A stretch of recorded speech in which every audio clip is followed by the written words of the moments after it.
The land of the free has the biggest prison population in the history of mankind. And how did that happen? When I was a kid, there were a few 100,000 people in prison in the United States. Governor Ronald Reagan in California was proudly shutting down prisons. Reagan was responsible for an inmate Bill of Rights. And yet, in the last 30 years, there's been a total transformation of the American prison system. Today, there are about 2.2 million people behind bars in the United States, more than in communist China. I've been going into prisons for the last 20 years.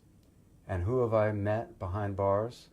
Well, there are murderers and armed robbers and rapists and child molesters. But the majority of people behind bars are nonviolent offenders. About 2/3 of them are African American or Latino. They're overwhelmingly poor, substance abusers, a large number of mental patients, huge rates of illiteracy. So whereas 30 years ago in the United States we were building low-income housing, today we're building prisons as a form of low-income housing. There's about 200,000 women behind bars, overwhelmingly nonviolent, many of them in prison because their spouses or their boyfriends were drug dealers and they wouldn't rat them out. And there are tens of thousands of people who are in solitary confinement.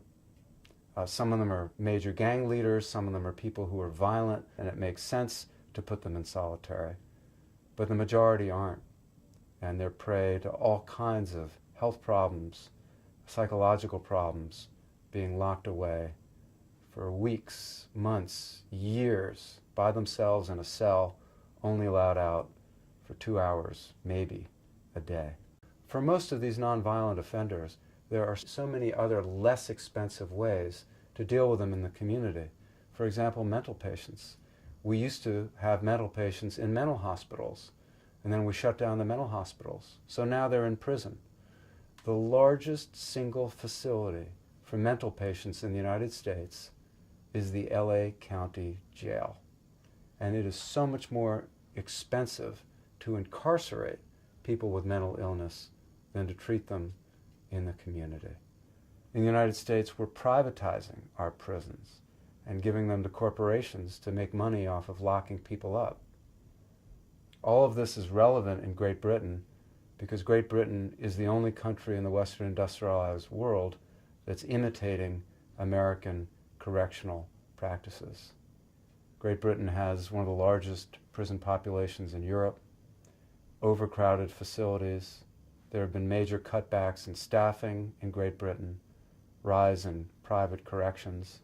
And the other thing that's being imitated here is the whole notion of having large prison facilities. You're building facilities here with 1,000 inmates. It's exactly the wrong way to build and manage a prison. So why is it so important to look at prisons? Why is it so important what you're doing to the people who are locked away? Most of them will walk free one day. Most of them will be on the streets, in the malls, with people.